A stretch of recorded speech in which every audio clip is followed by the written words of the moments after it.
Assalamualaikum warahmatullahi wabarakatuh. Apa kabar sobat-sobat semuanya?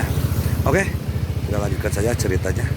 Min sudah lama nggak petik buah manggis, dahulu. Bab 3845 sampai bab 3848. Begitu Gong Sun Yueying berbicara, suasana langsung menjadi sunyi. Semua orang mengalihkan perhatian mereka ke Ye Junlin. Tetapi setelah lama mencari, mereka tidak menemukan sesuatu yang istimewa.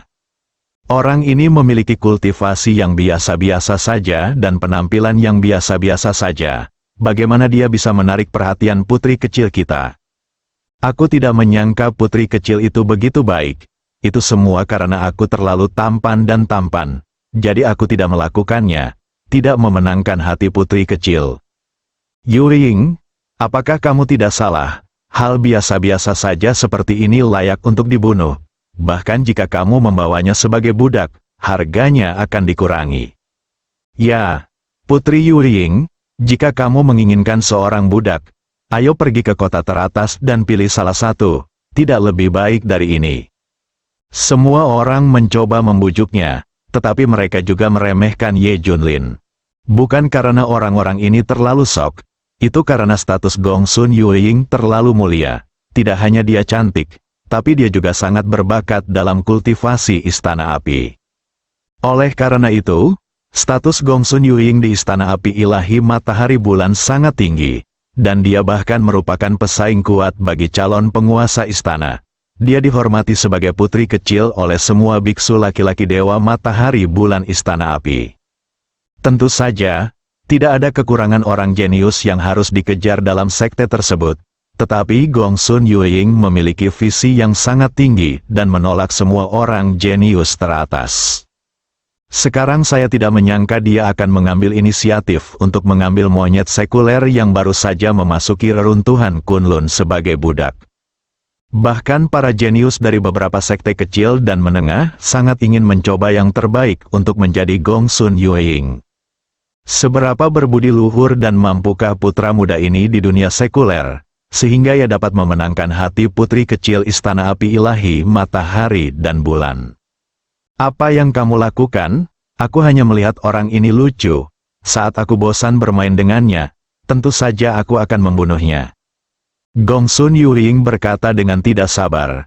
Para jenius Dewa Matahari dan Bulan serta Istana Api segera berhenti berbicara. Selama mereka tidak menghargai monyet ini, jika tidak, bukankah mereka akan sangat malu? Murong Kingsue membuka mulutnya dan menyadari bahwa dia tidak bisa mengeluarkan suara. Ketegangan dan ketakutan berada pada puncaknya.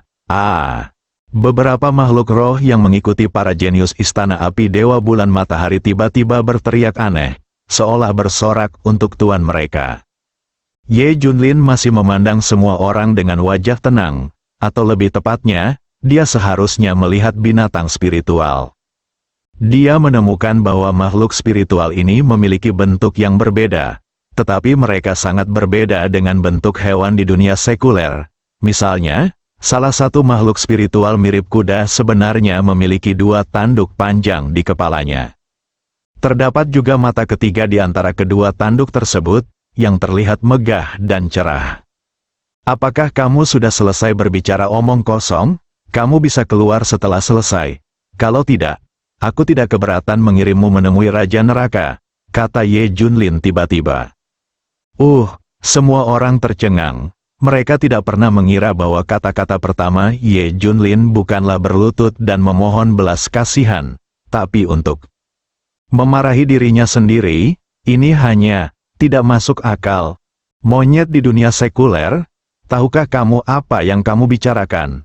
Salah satu jenius dari Dewa Matahari dan Bulan serta Istana Api berkata dengan marah. Ye Junlin mengangkat bahu dan berkata, apakah kamu tuli dan tidak bisa mendengar? Atau kamu bodoh dan tidak bisa mengerti? Jenius ini langsung marah. Saya sangat dihormati di banyak sekte besar. Tetapi saya sekali lagi dimarahi oleh monyet tidak berguna di dunia sekuler. Itu terlalu banyak, kesal, kamu sedang mencari kematian. Pemuda jenius itu menghunus pedangnya dan menikam jantung Ye Junlin. Pedang ini sangat cepat dan memiliki ujung pedang yang sangat tajam, seolah-olah akan membuat celah di ruang ini. Tetaplah hidup. Gongsun Yuying buru-buru mengingatkan. Menurutnya, pedang rekannya pasti bisa membunuh Ye Junlin dalam keadaan normal. Laki-laki ajaib itu setuju di permukaan, tapi di dalam hatinya dia tidak setuju. Ye Junlin berani menghina dirinya sendiri, jadi dia harus mati. Feng Xiao benar-benar marah, orang ini pasti akan mati. Melihat reaksinya, dia pasti ketakutan setengah mati. Kan, aku hanya peduli dengan keterampilan adikku King Sui, hehehehe. Nada suara Tian Jiao penuh dengan penghinaan. Di mata mereka, Ye Junlin tidak berbeda dengan mayat saat ini. Dengan kekuatan seperti itu, kamu berani berbicara secara terbuka. Kamu hanya melebih-lebihkan kemampuanmu sendiri. Melihat Ye Junlin tertegun di tempat tanpa bergerak sama sekali, Feng Xiao secara naluriah berpikir bahwa dia takut dengan niat pedangnya yang menakutkan, dan sudutnya, mulutnya tidak bisa menahan diri untuk tidak sedikit terangkat. Namun, detik berikutnya, senyuman Feng Xiao tiba-tiba mengeras. Dia terkejut saat mengetahui bahwa Ye Junlin telah mengulurkan jarinya pada suatu saat dan menjepitnya pada bilah pedang dengan sangat presisi. Jian Gang yang awalnya kejam menghilang tanpa jejak karena suatu alasan. Ini, bagaimana ini mungkin? Feng Xiao tidak dapat mempercayai matanya. Menurut perkembangan naskah normal, bukankah Ye Junlin seharusnya berlumuran darah saat ini? Lepaskan aku, Feng Xiao berteriak keras. Tiba-tiba melepaskan energi menakutkan dan menuangkannya ke dalam pedang panjang, mencoba menggunakan pedang yang lebih keras untuk memaksa Ye Junlin kehilangan kendali atas pedang panjang itu. Apakah kamu terlalu sombong? Ye Junlin juga melepaskan energinya. Kedua mesin Qi saling bertabrakan. Begitu Ye Junlin mengempiskan mesin udara, dia seperti lautan yang menerima semua sungai, dan dalam sekejap, dia sepenuhnya menelan pedang Feng Xiao dan menyatukannya. Adegan ini membuat Feng Xiao tertegun sejenak. Sebelum dia sempat bereaksi, dia merasakan lengannya mati rasa. Pedang itu keluar tak terkendali dan langsung hancur berkeping-keping oleh energi yang dahsyat. Karena kamu menginginkannya, maka aku akan mengembalikan semuanya padamu. Saat suara dingin Ye Junlin terdengar, bilah pedang panjang yang patah dan pecah menjadi beberapa bagian ditembakkan ke arah Feng Xiao seperti badai yang dahsyat. Ragu karena jarak antara keduanya terlalu dekat, Feng Xiao tidak punya waktu untuk bereaksi dan langsung ditusuk oleh pedang yang patah. Energi yang kuat memberikan dampak yang sangat mengerikan pada pedang yang patah itu, menembus tubuh Feng Xiao di banyak tempat. Kepulan-kepulan, bunga darah meledak, dan Feng Xiao langsung terlempar. Namun, Feng Xiao meninggal karena sesak napas saat tubuhnya masih di udara. Celepuk, tubuh Feng Xiao terjatuh ke tanah. Terjadi keheningan yang mematikan. Para jenius dari Istana Api Ilahi Bulan Matahari dan Akademi Api Ilahi Bulan Matahari bahkan lupa bernapas. Mereka tidak pernah menyangka bahwa monyet dunia sekuler, yang dianggap sebagai sampah perang kelima, dapat membunuh Feng Xiao Zhen dengan satu pukulan. Anda harus tahu bahwa kekuatan Feng Xiao di tim mereka pasti bisa masuk peringkat 5 besar. Bahkan di antara para jenius teratas di seluruh Istana Api Ilahi Sun Moon, dia pasti bisa masuk peringkat 10 besar, dan bahkan lebih kuat dari beberapa orang sesepuh. Namun, di depan Ye Junlin, dia sangat rentan. Apa identitas dan latar belakang orang ini? Apakah sudah ada orang yang begitu kuat dan menakutkan di dunia sekuler? Tanda tanya yang tak terhitung jumlahnya muncul di kepala para jenius Istana Api Ilahi Sun Moon.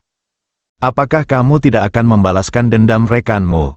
Suara Ye Junlin terdengar lagi, provokatif. Sebuah provokasi telanjang, semua orang jenius langsung marah.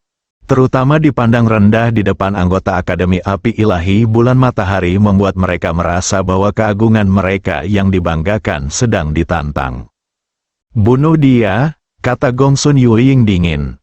Dia awalnya berpikir untuk menjadikan Ye Junlin sebagai budak hiburan, Tetapi sekarang Feng Xiao telah terbunuh. Jika dia tidak memberikan penjelasan kepada orang lain, bagaimana dia bisa mendapatkan pijakan di Istana Api Ilahi Matahari dan Bulan di masa depan? Berjanjilah untuk menyelesaikan misinya, jangan khawatir. Yue Ying, aku akan menghancurkannya menjadi abu. Jangan meremehkan musuh, orang ini masih cukup kuat. Bergegas maju untuk mengepung Ye Junlin. Meski dikejutkan dengan pembunuhan Feng Xiao, beberapa orang percaya bahwa Feng Xiao mati karena meremehkan musuh dan ceroboh sampai batas tertentu. Oke, aku akan mengirimmu untuk bersatu kembali dengannya di Istana Neraka. Sebelum dia selesai berbicara, Ye Junlin menghilang dari tempatnya dalam sekejap. Sombong, ayo bersama-sama, hancurkan dia. Para jenius dari Istana Api Ilahi Matahari dan Bulan mengambil tindakan secara langsung. Ye Junlin tidak takut sama sekali, dan bahkan mengangkat jarinya ke arah semua orang, yang penuh dengan provokasi. Tingkat budidaya orang-orang ini memang mengesankan, dan dua di antaranya bahkan bisa menyaingi Luo Yunyang. Namun, bagi Ye Junlin, orang-orang ini terlalu lemah. Kamu bisa menjadi jenius sekte ini. Tampaknya tidak ada penerus di Istana Api Ilahi Bulan Matahari. Sosok Ye Junlin sama tidak menentunya dengan hantu sangat menakutkan. Ah, jeritan terus berdatangan. Dua orang jenius dari Istana Api Ilahi Matahari dan Bulan tidak dapat mengelak dan dipukul di dada oleh tinju Ye Junlin. Mata mereka penuh rasa tidak percaya, dan mereka merasa kehidupan dengan cepat meninggalkan tubuh mereka hingga mereka jatuh ke dalam kegelapan tak berujung. Dalam waktu kurang dari 3 menit, lebih dari selusin jenius Dewa Matahari dan Bulan serta Istana Api dibunuh oleh Ye Junlin. Adegan itu benar-benar hening, Gulu, Murong King Sui menelan ludahnya. Meskipun dia sudah lama mengetahui bahwa Ye Junlin kuat, dia masih terkejut dan terpana saat melihat pemandangan ini dengan matanya sendiri. Kekuatan bertarungnya luar biasa. Orang yang paling terkejut dalam adegan itu adalah Gong Sun Yueying. Dia paling tahu tingkat kekuatan teman-teman ini. Bersama dengan lebih dari 10 dari mereka, mereka dapat dengan mudah memusnahkan sekte berukuran sedang. Bahkan dalam menghadapi sekte besar biasa, Anda harus menghindari orang-orang ini. Namun, Ye Junlin membunuh mereka semua dengan mudah. Bukankah ini ilusi? Gong Sun Yueying tiba-tiba ingin mencubit dirinya sendiri untuk memastikan kenyataan. Adapun para jenius dari Istana Api Ilahi Matahari dan Bulan, mereka sudah ketakutan setengah mati, dan bahkan tubuh mereka gemetar hebat. Mereka benar-benar ketakutan, dan bahkan orang kuat dari Istana Api Dewa Bulan Matahari tidak berdaya untuk melawan. Belum lagi diriku sendiri, aku hanyalah seekor semut. Melarikan diri, pikiran seperti itu muncul di benak para anggota Akademi Api Ilahi Sun Moon. Ini juga pertama kalinya mereka merasa begitu dekat dengan kematian. Kalian harus mati bersama. Sebelum dia selesai berbicara, Ye Junlin mengambil tindakan lagi. Anggota Akademi Api Ilahi Bulan Matahari berbalik dan melarikan diri. Tapi Ye Junlin jelas tidak akan memberi mereka kesempatan untuk melarikan diri. Kemanapun angin palem lewat, akan terdengar jeritan dan ratapan. Seperti dewa kematian yang memegang sabit, dia dengan panik memanen nyawa para anggota Akademi Api Ilahi Sun Moon. Dalam sekejap, Gong Sun Yueying menjadi satu-satunya yang tersisa di tim yang terdiri dari puluhan orang dari dua kekuatan teratas. Sekarang giliranmu, kata Ye Junlin sambil tersenyum. Tubuh halus Gong Sun Yueying bergetar, dan wajahnya tidak bisa lagi menyembunyikan ekspresi panik dan ketakutan. Meskipun Gong Sun Yueying mengaku sangat berbakat, dia tidak pernah menganggap serius orang lain di generasinya. Tapi Ye Junlin membuatnya memiliki keinginan untuk berlutut dan beribadah. Tidak peduli makhluk jenis apa yang memuja yang kuat, hal itu terlihat jelas bagi manusia. Di reruntuhan Kunlun, yang kuat dihormati, dan pemujaan terhadap yang kuat yang tak tertandingi ini bahkan lebih serius dan umum. Kamu, apa yang kamu inginkan? kata Gong Sun Yuying dengan suara gemetar. Setelah melihat adegan di mana Ye Junlin memburu teman-temannya barusan, Gong Sun Yuying telah sepenuhnya melepaskan ide untuk melarikan diri. Tapi barusan dia mengaku akan mengambil Ye Junlin sebagai budak. Sekarang situasinya memburuk, dan Gong Sun Yuying benar-benar khawatir. Terbunuh, disiksa, atau disiksa dulu baru dibunuh. Dia tidak mau menerima konsekuensi apapun. Jika Anda dapat membiarkan saya hidup, saya berjanji untuk memberikan Anda semua sumber daya budidaya Istana Api Ilahi Matahari dan Bulan. Tentu saja, jika Anda merasa chip ini tidak cukup, Anda dapat meminta kebutuhan apapun. Selama itu masih dalam lingkup kemampuanmu, aku pasti akan puas. Gong Sun Yuying melakukan upaya terakhir. Melihat Ye Junlin tidak segera menjawab, Gong Sun Yuying merasa semakin tidak nyaman. Tapi dia tidak berani mendesak Ye Junlin, karena takut membuatnya marah, dia memutuskan untuk bunuh diri. Setelah merenung sejenak, Ye Junlin berkata sambil tersenyum, mulai sekarang, kamu akan melayaniku sebagai pembantuku. Sudut mulut Gong Sun Yuying bergerak-gerak, merasakan penghinaan yang belum pernah terjadi sebelumnya. Bahkan di Istana Api Ilahi Matahari dan Bulan, dia adalah eksistensi tingkat tinggi, tapi sekarang dia telah direduksi menjadi. Sepertinya kamu memiliki tulang punggung ketika kamu memilih untuk mati, aku akan membantumu. Yuying sedang berpikir liar, Ye Junlin kedinginan dan dingin.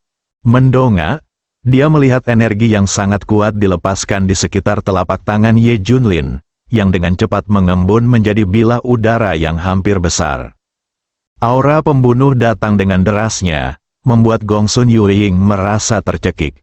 Aku berjanji padamu, kata Gong Sun Yuying dengan nada menangis. Menghadapi kehidupan, kematian dan martabat, Gong Sun Yuying memilih hidup tanpa ragu-ragu. Guru selalu mengajarimu untuk meninggalkan pegunungan hijau tanpa takut kehabisan kayu bakar. Saya hanya mengikuti perintah guru. Gong Sun Yuying terus meyakinkan dirinya sendiri di dalam hatinya. Benar, mereka yang mengetahui keadaan saat ini adalah pahlawan. Ye Junlin menenangkan energinya, dan kekuatan serta tekanan agung menghilang seketika. Gong Sun Yuying juga menghela nafas lega. Tekanan barusan sangat menakutkan hingga membuatnya sangat sulit bernapas. Ye Junlin melanjutkan, saya menyarankan Anda untuk tidak melakukan tindakan kecil apapun selanjutnya. Jika tidak, jangan salahkan saya karena menghancurkan bunga dengan tangan yang kejam.